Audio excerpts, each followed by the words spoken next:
بەڵێزان تەوەری دووەمی گفتوگۆکانمان دەست پێ دەکەین بچین با بڵین بچینە ڕۆژەوەی کوردستان بابەتەکەمانەوەیە کە هێرشەکانی تورکیا بۆ سەر ڕۆژاوای کوردستان بێگومان بەردەوامە بەڵام لەم دوایەدا زۆر زیادیان کردووە بە شێوەیە کە وەگەوەی مەزلوم کۆبانێ فەرماندەی گشتی هێزەکانی سوورەی دیموکرات هەسەدا ئاماژەی پێکردووە کە لە ماوەی 2 ساڵدا یاخود با بڵین زیاتر لە 7 هێرشی لە ڕێگەی فڕۆکەی بێفرۆکەوانە بۆ سەر ڕۆژاوای کوردستان ئەنجام داوە تورکیا و ئەمە ژوای کردووە کە زۆربەی سەرکردە بەهێزەکانی هەسەدە لەو هێرشانەی کە بە درۆنەکان ئەنجامی دەدا تورکیا بۆ سەر ڕۆژاوی کوردستان تێدا تیابشن و ئێمە دەمانەوێت ئێستا لە دۆخی ڕۆژاوی کوردستان ئاگادار بین بۆی بزانین دۆخەکە لە چه ئاستێکدایە هەروەها دانوستانەکان بە چ شێوەیە کە هەڕەشەکان تا چەند بەرەو زیاتر بوون دەڕوات هەروەها کاردانەوە نێودەوڵەتیەکان سەبارەت بۆ هێرشانەی کە دەکرێتە کە تورکیا دەکاتە سەر ڕۆژاوی کوردستان لە چه ئاستێکدان ئێمە گفتوگویان بابەتاناکەین لەگەڵ میوانەکەمان هۆشنگ دەروێش نوێنەری ئەنجومەنی سوورەی دیموکرات لە هەرێمی کوردستان ڕاستەخۆ لە ستۆدیۆ لەگەڵمانە و گفتوگۆکانمان دەست پێ دەکەین لەگەڵی کاکۆشنگ بەخێر هاتی سوپاس بۆ ئامادەبوونێت بەنی باش کاکۆشنگ دوا پێشات و زانیاریەکان سەبارەت بە ڕەوشی ڕۆژاوای کوردستان چی هەیە بۆم پێمان بڵیت ڕۆژاوای کوردستان تا ئێستا توانم بڵێن یعنی هەر ناو نیشانی سەرەکی یعنی توانم بڵێن بۆ ڕۆژاوای کوردستان هەر درۆنی تورکیانە بحقیقەت یعنی درۆنی تورکیا ئێستا بووە یعنی مەترسیەکی حەری خەتەر لەسەر ڕۆژاوای کوردستان خەتەری ئەو درۆنی تورکیاژی خەتەری یعنی نەبەس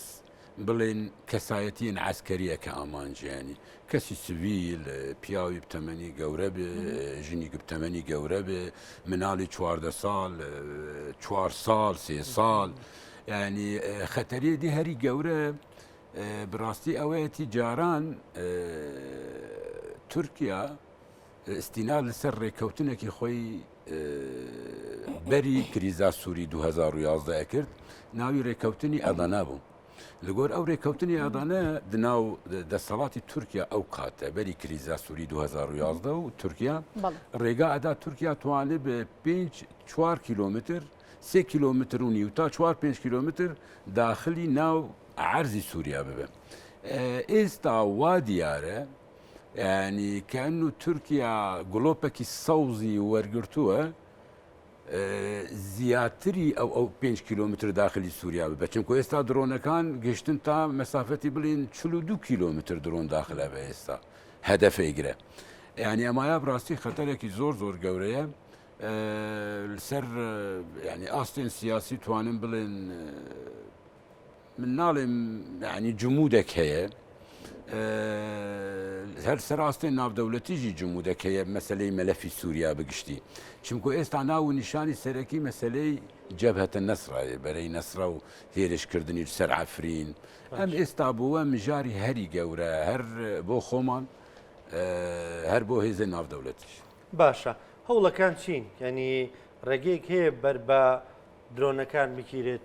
کە بەو شێوازە نێنە نێو قوڵایی خاکی سووریاوە زانب تەسەوری خۆمان دەبێ ینی بەری هەموو شتێ زانبن ئەو گڵۆپی سەوز کێداوە تورکیا بۆ توانێت بە ئەو درۆنە هێرش بکە ئەو درۆنە کەی زیاد بوو ینی من بەری ئێستا منوتی قوڵایی تقریبا 42 کیلۆمتر ئەو جاری یەکەمێک تورکیا توانێت بێ ینی وا داخل بێ ئەمە تێوێ معنێ ینی دانیشتنی گناوی کردن دانیشتنی لۆتکە لە ئیران بوو هەموو بیری خۆمان بوو رووسیا بوو ئیران بوو هەر تورکیا بوو دوای دانیشتنێکی دی هەر لە رووسیاژی بوو لەگەڵ تورکیا و تورکیا لەگەڵ رووسیا ئەردۆغان لەگەڵ پوتین ینی هەر محاولەی بەردەوام هەبوو تورکیا توانێت بە گڵۆپێکی سەوزی رووسی ئیرانی وەرگرە بۆ توانێت بهێرش بکە سەر باکوور و ڕۆژهەڵاتی سووریا بتایبەت بۆ منبج و تڕفعات و مەناتقی شابا و کۆبانێ بەڵام چونکە ئەردۆغان ناتوانانی بۆ ئەو کلۆپەکە تەواوی رووسیا و ئیران ئەرێر سەر نەکرا تەسەوری خۆمان یعنی ئەرێبوونێک ئیرانی رووسی هەیە ڕێگاک داوە تورکیا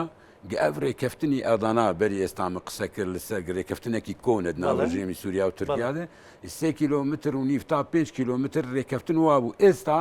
تەسەوری خۆمان ئەرێک هەیە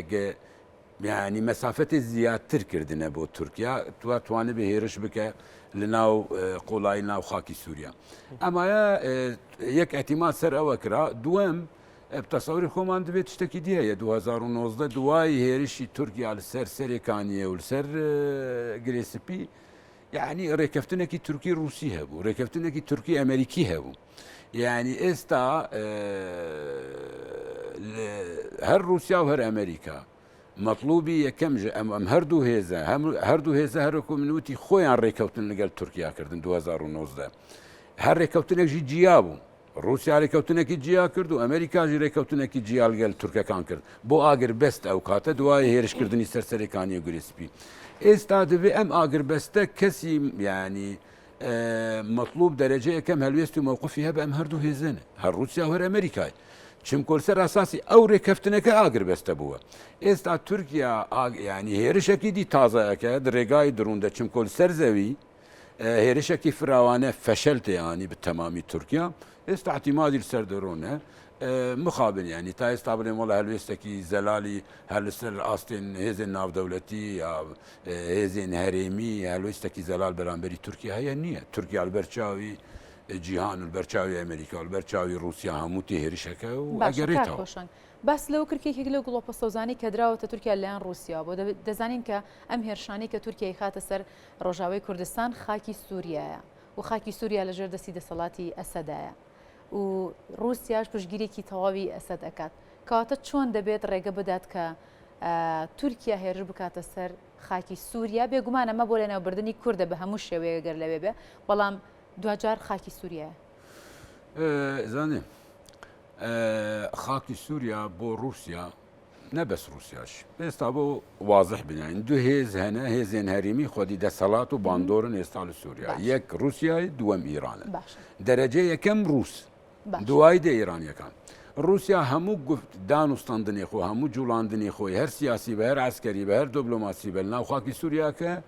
لەگۆر بەرژەوەندیین خۆی چوون حەزەکە بەرژەوەندی رووسیا چوون ئەوێ وا جوڵاندن و حرەکەکە دووەم زۆر ئەفرین چوون تەسلیم کرا بۆ تورکیا رووسیا تەسلیم کرد بۆ تورکیا بەریارێکی ناودەوڵەتی هەبوو رووسیا تەسلیم کرد بۆ تورکیا بەرامبەری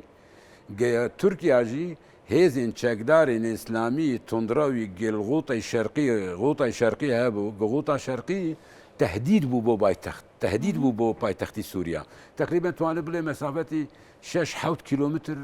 غوتا ڕۆژهڵات غوتای شەرقی دووری پایتەخت بوو جارجار هەن موشک ئەو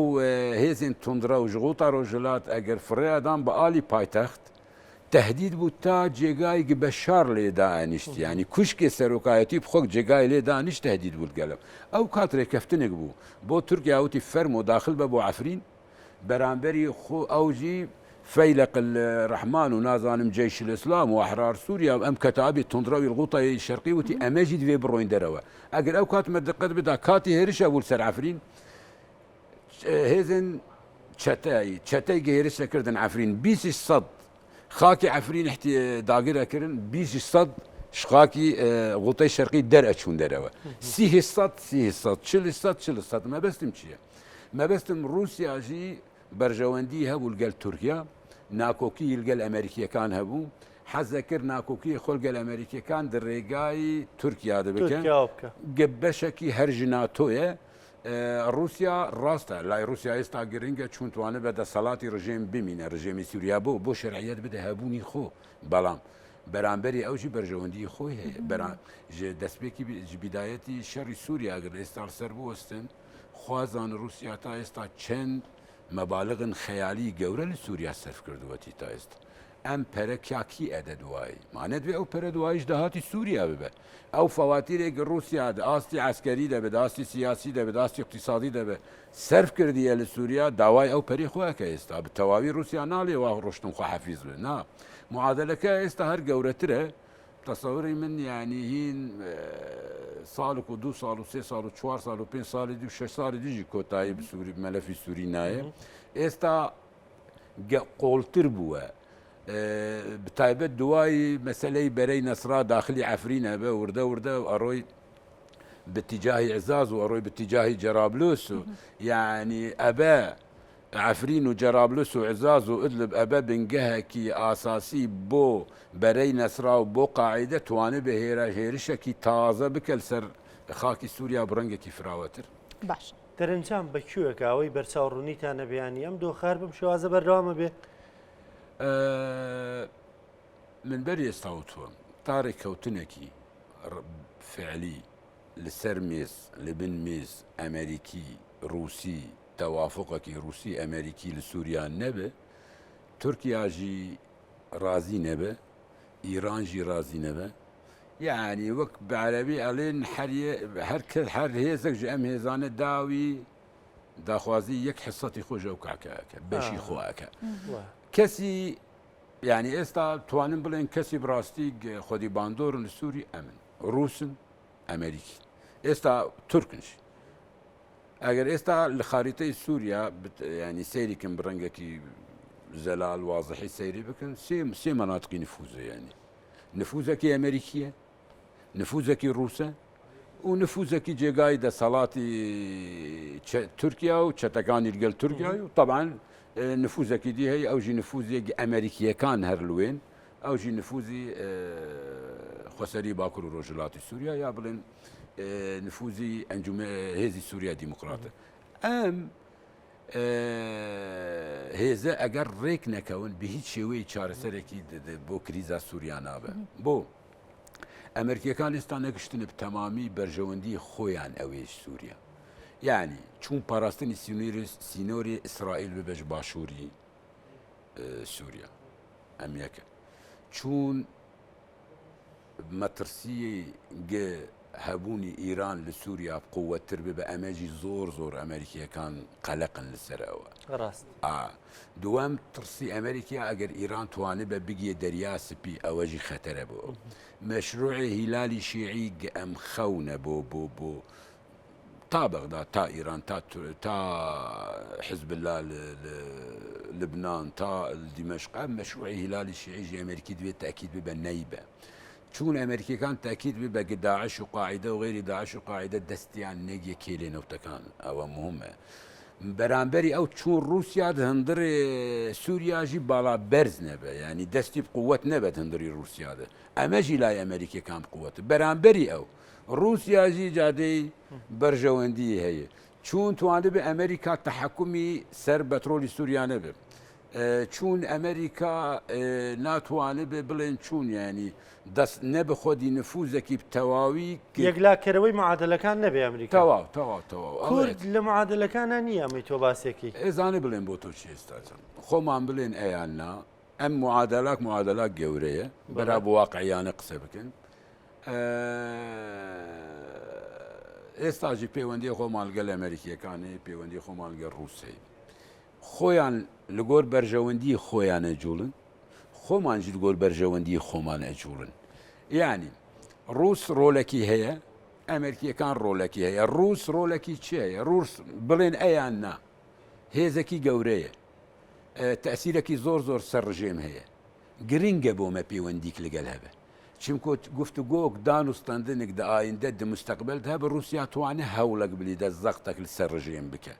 یعنی مهمە بۆمە پەیوەندی هەلگە ڕووسەکان هەبە مهمە بۆمە پەیوەندی هەلگە لە ئەمریکیەکان هەبێ ڕژێمی سووریا هەر بەردەوامەوتووە ینی خۆمان مەبدەیەکی استراتیژی لایمەیە دەرگای گفتوگۆلگە ڕژێمەوتووە بەردەوام کراوەیە باشە و دانوستانانی کە بەردەوام لە بینی حکوومەتی سووریا و کووردا هەیە تا سای جنجامێکی باش و ئەرێنیان هەبووە تا ئەم کاتە هیچ بۆچی بڕاستی بەری ئێستا زۆر مەتەکی سەرە و خاڵە کردووە مشکلەی ڕژێم حەزەکە سووریا بگەرێرەوە بۆ بەری 2011 بەری 2011 یعنی کە ئەن و ڕژێم حەزەکە بڵێ من ئەو گۆڕانکاری سیاسی عسکەری لە سووریا لە جیهان لە ناوچەکە هەموو ئەو تەسحیاتی تا ئێستا سەر عەرز بووە هەموو ئەو گۆڕانکاریên مەیدانی بووە هەموو ئەو شەڕێن هێزن زەبەلا سفر بێتەوە و دەست پێ بکات دەبێت سفر ببێتەوە ئەو توازە ئەتیمادێک سەر قانونێک بکە قانونێک یا مەرسومە کە ناوی بۆ ئەڵێن قانونی 107 ئەو بۆی ئەڵێ قانون ئیدارات المەحەلیەیە ئەو حەزەکە اعتیماد سەر ئەوە بکە یعنی دەسەڵاتێکی ئیداری بە نە لامەرکەزیەک ئیداری بە نە لامەرکەزیەک سیاسی بە لایمە دوو خاڵی هەری گرنگ هەیە لامەرکەزیە سیاسی بە یا لامەرکەزیەکی موەسع هەبە تەثبیتی ئەو مافەکان کورد کامیانەوێت خۆمان ئەوە وێ لامەرکەزیکی موەسعمە ئەوێت تەثبیت دەستوری سووریا ببە بەس خاڵی هەری ئاساس سووریا تەرکیزی سەرەکە مەسلەی هێزی سووریای دیموکراتە خۆیان ئەڵێ ئەم هێز نامینە وەک هەیکەلی بمینە نابە وەک تەنزیمی بمینە چ کەسێن کارمەندێن کادرێن هێزی سووریا دیموکراتەیە ئەبن بەشێک ji hêzê Sûrî belam newek hêzî Sûriya Demokrat. Bes terkîz lay me û tekîz ser emeyetî, taban General Mezlûm jî tekîz serwe kiriwe, xusûsiyetî hêzî Sûriya Demokrat wek xwe emîne. Wek heykeliyê xwe, wek tenzîmê xwe, wek qiyadatî xwe, wek xwe emîne. Ebe beşek ji menzûmeyê dîfaî Sûrî wek êsta çûn xweman alên pêşmergeyê meselen Herêmî Kurdistan lay me. Pêşmergê Herêmî Kurdistan beşek ji menzûmeyê dîfaî Iraqî, belam heykeliyetî xusûsiyetî her wek xwe yetî.